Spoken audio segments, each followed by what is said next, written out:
पर्वत प्रदेश में पावस। आज मैं आपके लिए लेकर के आया हूँ इस पाठ से संबंधित कुछ महत्वपूर्ण प्रश्न जो अक्सर परीक्षा में पूछे जाने की संभावनाएं बनी रहती है।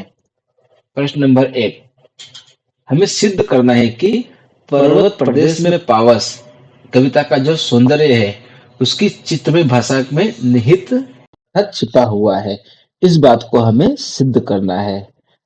तो प्रश्न में कहा गया है उसके अनुसार उत्तर हमारा बनता है कि इस कविता में चित्रमय भाषा का ही प्रयोग किया गया है कि जो कविता के सौंदर्य को और भी बढ़ा देता है। इस कविता में वर्णनात्मक चित्रण और प्रकृति दृश्यों को इस तरह से प्रस्तुत किया गया है कि पढ़ने वाले आसानी से उन दृश्यों की कल्पना कर सकते हैं। एक तरफ वो कविताओं को पढ़ते जाएगा और दूसरी तरफ उसके मन में वे सारे दृश्य अपने आप बनते जाते हैं। कवि जब कहता है कि पानी की धारा पहाड़ों से गिरती है तो यह दृश्य हमारे सामने एक आकर्षक चित्र प्रस्तुत कर देता है, जैसे पहाड़ों के झरने के रूप में पानी गिर रहा हो। और जब कवि कहता है कि घटाएं घेर लेती है आकाश को और बर्फीली हवाएं छिप जाती है, तो पढ़ने वाले को यह जो नजारा है वो और भी स्पष्ट रूप से सामने आ जाता है। आकाश में काली घटाएं फैल रही है और हवाएं जो है वो ठंडक का एहसास करवा रही है और भीगे हुए जो पर्वत गहरे पानी में डूबे हुए हैं। यह जो वाक्य है, यह वाक्य सिर्फ और सिर्फ केवल उस दृश्य को ही उत्पन्न करता है, बल्कि हमें एक ठंडक और नमी का एहसास भी कराता है जो पावस ऋतु का अभिन्न हिस्सा है। और इस कविता में पावस और पर्वत प्रदेश का जो चित्रण किया गया है वह सिर्फ शब्दों में ही नहीं बल्कि इसके जो भाव है वो हमारे मन में भी चित्रित होते चले जाते हैं। क्वेश्चन नंबर 2, बादलों द्वारा पर्वत को ढक लिए जाने पर कवि पंत जी क्या कल्पना करते हैं? हमें इस बात को कविता के आधार पर लिखना है। तो कवि कहते हैं कि बादलों से ढके हुए पहाड़ों को लेकर एक ऐसा आभास होता है जैसे कि पहाड़ उड़कर कहीं चला गया है, क्योंकि जो बादल है पहाड़ों को ढक लिया हुआ है। कवि ने बादलों को ढके हुए पहाड़ों को लेकर कल्पना करते हुए कहते हैं कि जब आकाश में घने बादल छा जाते हैं तो वातावरण बहुत सुगंधमय हो जाता है, धुंधला हो जाता है। इस वजह से कुछ भी दिखाई नहीं देता और केवल झरनों की आवाज ही सुनाई देती है। अब ऐसी स्थिति में क्या लगता है कि मानो धरती पर आकाश टूट पड़ा हो। सर्दियों में बारिश होने पर घने कोहरे की वजह से दूर दूर तक कुछ दिखाई नहीं देता और इस वजह से ऐसा लगता है कि पहाड़ उड़कर कहीं चला गया, अर्थात पहाड़ वहां से गायब हो गया है, अदृश्य हो गया है।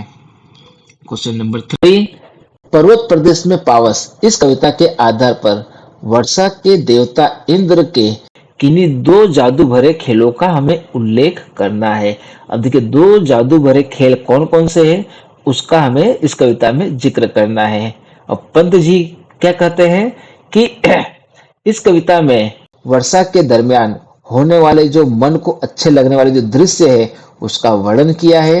इंद्र देवता बादलों के वाहन पर बैठकर जादू का खेल करते हैं और वे वर्षा ऋतु में प्रकृति के कई तरह के बदलाव ला देते हैं। वर्षा ऋतु में पर्वतों पर मायावी खेल दिखाते हैं। इंद्र देवता अचानक घन घोर बारिश कराते हैं और वे बादलों को पहाड़ों पर उड़ाते हैं और बादलों को धरती पर टूटने देते हैं। तो इंद्र देवता पहाड़ों और तालाबों में धुआं उठवाते हैं, अर्थात जो धुंध है, जो कोहरा है, वो धुएं की बात कही गई है। तो इस प्रकार से हमने देखा कि जो वर्षा ऋतु आते ही इंद्र देवता ने किस प्रकार से जादू के खेल दिखाए। क्वेश्चन नंबर 4, झरझर की ध्वनि सुनकर तथा झरनों के जल को नीचे गिरते देख कवि पंत जी क्या कल्पना करते हैं? ये बात हमें इस कविता के आधार पर लिखनी है। तो पंत जी कल्पना करते हैं कि झरने पर्वतों का गौरव गान कर रहे हैं। कवि ने झरने की तुलना मोतियों की लड़ियों से की है। झरने की ध्वनि से ऐसा लगता है कि मानो झरना पर्वत के गौरव का गान कर रहा हो, कोई गीत गा रहा हो जिसके नस नस में उत्साह और खुशियां भर जाती है। झरने झाग भरे हुए हैं और वे मोती की माला जैसे सुंदर दिखाई देते हैं।